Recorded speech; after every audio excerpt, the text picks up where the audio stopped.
ақпаратты тек қана өзінің ағымынан алуы, діни ақпарат, көзқарастар, ұстанымдарды тек қана өзінің ағымынан алуы, басқа ақпараттық көздерге жабық болуы, өзінің форматында ғана қабылдау деп өзінің форматы және өзінің көсемдерінен ғана қабылдайды.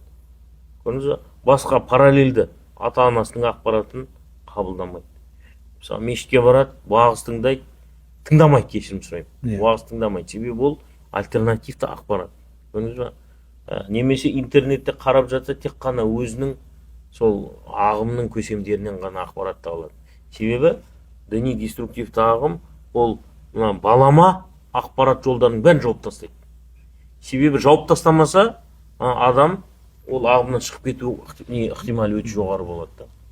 Сол үшін ақпараттық тұрғыдан оқшаулану, ешкімді тыңдамау, тек қана белгілі бір көсемдерден ақпарат алу.